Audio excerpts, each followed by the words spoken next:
Za problem zagađenja zraka na području Zeničko-Dobojskog kantona znalo se još sredinom prošlog vijeka.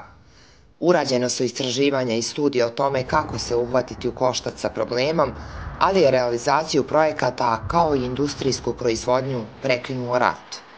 Ponovno pokretanje industrije, nažalost, nisu pratila adekvatna ulaganja u zaštitu okoliša. Još uvijek, nakon 15 godina, i dalje je ArcelorMittal najveći zagađivač zraka u gradu Zenici, iako je bilo nekih poboljšanja, jer su ugradili filtere na neka od postrojenja, još uvijek oni najviše doprinose zagađenju zraka, zato što ima pogona na kojima nema filtera. Evo, iza mene se nalazi koksara.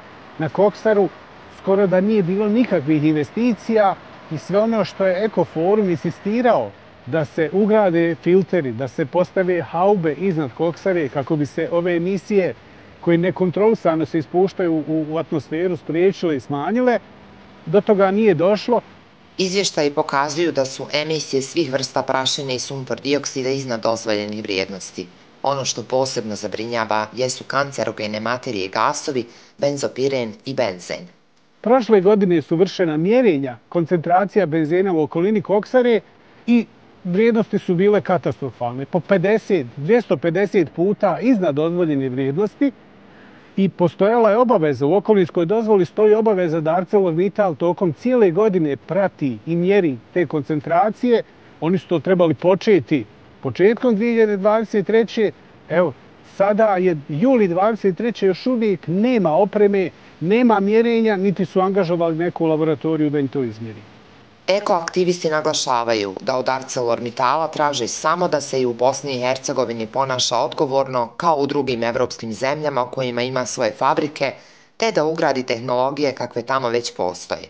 Oni to ne žele da urade, oni to odbijaju, uz izgovor kažu da im je to preskupo, da bi to koštalo 30 miliona eura, a da oni nisu sigurni koliko će dugo ostati u Bosni i Hercegovini, da li će im se isplatiti takva investicija.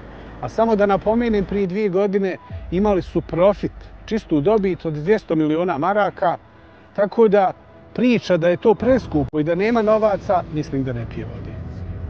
Ništa bolja situacija nije ni u Kaknju.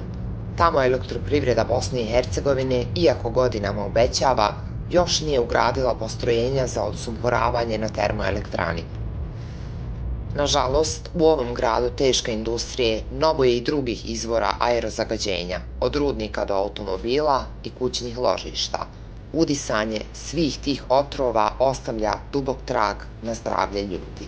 Ova ordinacija, pulmološka ordinacija, je mjesto gdje se skupljaju svi pacijenti koji su se razbolili vezano za loše stanje zraka, odnosno aerozagađenja u gradu Kaknju. Hronična opstruktivna plućna bolest je u ovom momentu brojčano dostigla vrijeme od prije rata, možda čak i više.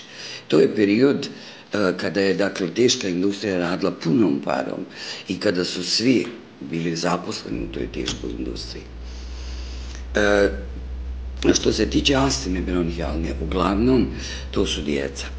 Ono što je tužno, djeca u Kaknju imaju pozitivne inhalacione alergotestove i imunoglobuline koji su veći od 3000, a gornja granica je 100. Ja svaki dan imam takvih 2 ili 3 djece. Kompanije imaju važeće okolišne dozvole, ali evidentan je problem sa ispunjavanjem obaveza. Zato su neophodni hitni i odlučni koraci, čega je svjesna i nova federalna ministrica okoliša i turizma. Osim dakle što smo tražili inspekcijski nalaz i nad ArcelorMittalom, također sam tražila i za obje termoelektrane, za obje cementare, i moram reći da je to evo i vaša zasluga, budući da je naš posljednji razgovor se upravo ticao ovih zagađivača. Postoji i ona jedna mjera koja kaže oduzimanje okolišne dozvole ukoliko se pokaže da onaj koji posjeduje okolišnu dozvolu ne ispunjava uslove koji su njome propisani.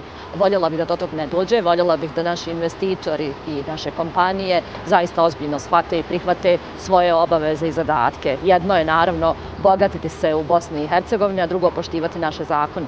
Prije nekoliko dana Pozdar je boravila u Zeničko-Dobojskom kantonu, gdje je o stanju u okolišu razgovarala sa predstavnicima kantonalne vlasti. Namjeravala je posjetiti ArcelorMittal, ali do susreta nije došlo. Nažalost, prema informacijama koje su mi date nakon našeg poziva upravi, jeste da nisu u prilici da upriliče sastanak sa mnom. Ne znam da li je to zbog godišnjih odmora, što je moguće, ili jednostavno neželjenje susreta, što je također moguće. Nadam se da to nije, kažem, slučaj. Ignorisanje problema jednostavno je nedopustivo, jer alarm za uzbunu je odavno upaljen. Broj oboljelih od karcinoma pluća, kažem, ne mogu reći egzaktan broj, jer u suštini mi nemamo ni registre zvanične, ali ako ja kao pulmolog znam da u ovom momentu u jednoj mjesnoj zajednici ima najmanje 8 do 9 oboljelih od samo u jednoj mjesnoj zajednici karcinoma pluća i da je, svjedoci smo svi, prije 15 dana preminulo 3 mlade osobe od karcinoma pluća, onda vam ja zaista ne moram ni govoriti o egzaktnim podacima.